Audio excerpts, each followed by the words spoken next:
जल्दी किया है, पहले उसे घर पहुंचने दो। जल्दी किया है, आराम से बोलो। जल्दी किया है, थोड़ी देर और रुक जाओ। ऐसे जुमले हम अपनी डे टू डे लाइफ यानी रोज़मर्रा ज़िंदगी में ज़रूर बोलते या सुनते हैं। इन जुमलों में हम कह रहे हैं जल्दी किया है। इसके लिए आपको यूज़ करना होगा इंग्लिश में वॉज द रश। आइए कंप्लीट स्ट्रक्चर समझते हैं। Was the rush plus question mark अगर लिखना है तो प्लस सेंटेंस। सेंटेंस ये टेंस या सिचुएशन के मुताबिक चेंज होता रहेगा। वॉज द रश ये वही का वही रहेगा विच मीन जल्दी किया है। अच्छी तरह समझने के लिए कुछ मिसालें देखते हैं। जल्दी किया है, पहले उसे घर पहुंचने दो। Was the rush let him reach home first. Was the rush let him reach home first. One more example for better understanding. जल्दी किया है, आराम से बोलो। Was the rush speak slowly. Was the rush speak slowly. Was the rush mean जल्दी किया है, speak slowly mean आराम से बोलो। One more example for better understanding. जल्दी किया है, थोड़ी देर और रुक जाओ। Was the rush stay for some more time. What's the rush stay for some more time. बिल्कुल हम स्ट्रक्चर को स्टेप बाय स्टेप फॉलो कर रहे हैं। आप भी इस स्ट्रक्चर की मदद से सीख सकते हैं, बना सकते हैं। ऐसे हज़ारों जुमले अंग्रेजी ज़ुबान में आसानी से that can be really helpful for you, which can take you from basic to advance level.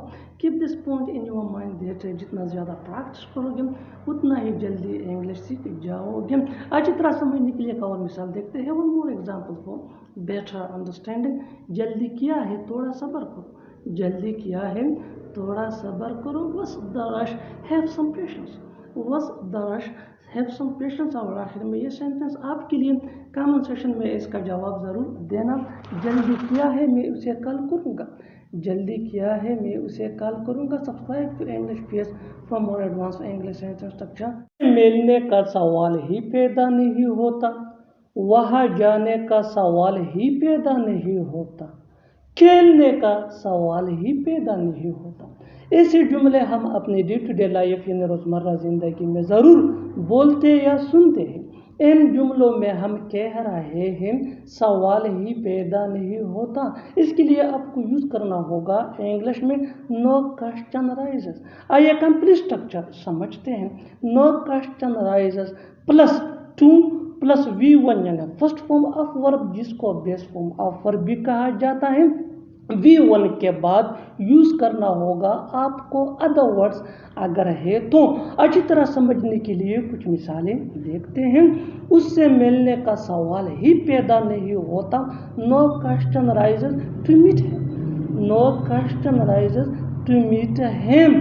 वहाँ जाने का सवाल ही पैदा नहीं होता। No question rises to go दिया। No question rises to go दिया। खेलने का सवाल ही पैदा नहीं होता। No question rises to play. No question rises to play. बिल्कुल हम इस स्ट्रक्चर को स्टेप बाय स्टेप फॉलो कर रहे हैं। आप भी इस स्ट्रक्चर की मदद से सीख सकते हैं, बना सकते हैं। ऐसे बहुत से जुमले अंग्रेजी जुबान में आसानी से that can be really helpful for you, which can take you from basic to advanced level. Keep this point in your mind that जितना ज़्यादा प्रैक्टिस करोगे उतना ही जल्दी इंग्लिश सीख जाओगे। अच्छी तरह समझने के लिए एक और मिसाल देखते हैं। One more example for better understanding. उसे बुलाने का सवाल ही पैदा नहीं हो। No question rises to invite him. No question rises to invite him. और आखिर में ये सेंटेंस आपके लिए कमेंट सेक्शन में इसका जवाब ज़रूर देना। यहाँ आने का सवाल ही पैदा नहीं होता। यहाँ आने का सवाल ही पैदा नहीं होता। Subscribe to English PS for more advance English sentence structure.